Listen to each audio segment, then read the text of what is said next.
হযরত ওমর রাদিয়াল্লাহু তাআলা আনহু ইসলাম গ্রহণ করেছিলেন এমন একটি সময়ে যখন মক্কার কুরাইশদের অত্যাচারে সাহাবীরা একেবারেই অতিষ্ঠ।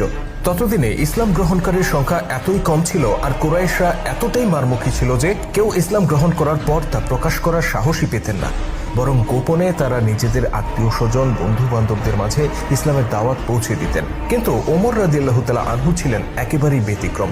তিনি ইসলাম গ্রহণের পর এমন কিছু দুঃসাহসী কাজ করেন যা তার আগে আর কোনো সাহাবী করার সাহস পাননি। ইসলাম গ্রহণের পর হযরত ওমর রাদিয়াল্লাহু তাআলা আনহুর এরকম কিছু দুঃসাহসী পদক্ষেপের কথা তুলে ধরব আজকের পর্বে। ভিডিওর শেষ পর্যন্ত থাকুন আমাদের সাথে। ধারণা করা হয় হযরত ওমর রাদিয়াল্লাহু তাআলা আনহু ছিলেন ইসলাম গ্রহণকারী 40তম ব্যক্তি।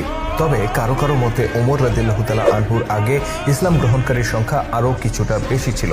তবে এটা নিশ্চিত করেই বলা যায় সংখ্যাটি তখনও 100 ছাড়িয়ে যায়নি, অর্থাৎ তখন পর্যন্ত ইসলাম গ্রহণ করেছেন খুবই অল্প সংখ্যক মানুষ, আর তাদের অধিকাংশই ছিলেন দরিদ্র ও প্রভাবহীন পরিবারের সদস্য, এমনকি কেউ কেউ ছিলেন দাসী। ফলে ইসলামের বিরোধিতাকারী কুরাইশরা নির্ভয়ে তাদের উপর চড়াও হতো আর নির্যাতন করত। তাদের এই নির্যাতনে অতিষ্ঠ হয়ে সাহাবীদের একটি দল মক্কা ছেড়ে আবিসিনিয়ায় হিজরত করতে বাধ্য হয়েছিলেন। এমনই নাজুক পরিস্থিতিতে ইসলাম গ্রহণ করেন নবীজির প্রিয় চাচা হামজা রাদিয়াল্লাহু তাআলা আনহু। তিনি ছিলেন কাবা ঘরের তত্ত্বাবধায়ক প্রয়াত আব্দুল মুত্তালিবের পুত্র, যে কারণে হামজা রাদিয়াল্লাহু তাআলা আনহু ছিলেন কুরাইশদের মধ্যে অত্যন্ত সম্মানিত ও প্রভাবশালী। তার এই ইসলাম গ্রহণের ফলে রাসূল সাল্লাল্লাহু আলাইহি সাল্লাম ও তার সাহাবীদের মনোবল কিছুটা বেড়ে যায়। কিন্তু তাদের এই মনোবল পূর্ণতা পায় যখন হামজা রাদিয়াল্লাহু তাআলা আনহুর কয়েকদিন পরেই ওমর রাদিয়াল্লাহু তাআলা আনহু ইসলামের ছায়াতলে আসেন। ওমর ছিলেন এমন একজন মানুষ যাকে মক্কার কুরাইশরা অত্যন্ত সমীহ করে চলত। তিনি ছিলেন তৎকালীন আরবের গুটিকয় শিক্ষিত ব্যক্তির একজন। অন্যদিকে তিনি ছিলেন শক্তিশালী কুস্তিগির আর মল্লযোদ্ধা।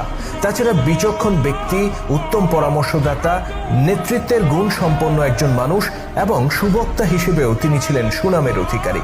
তবে ওমর রাদিয়াল্লাহু তাআলা আনহুর সবচেয়ে বড় গুণ ছিল তিনি ছিলেন অত্যন্ত সাহসী।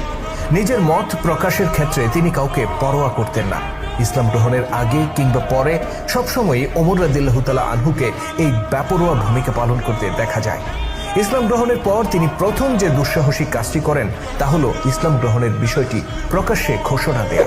আবু জাহেল ছিল ওমর রাদিয়াল্লাহু তাআলা আনহুর মামা। সে ছিল কুরাইশ নেতাদের মধ্যে সবচেয়ে বেশি অত্যাচারী আর খতরনাক।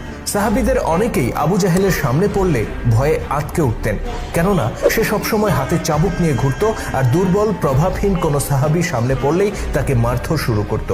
ইসলাম গ্রহণের কারণে সে অত্যাচার করতে করতে ইসলামের প্রথম শহীদ হযরত সুমাইয়া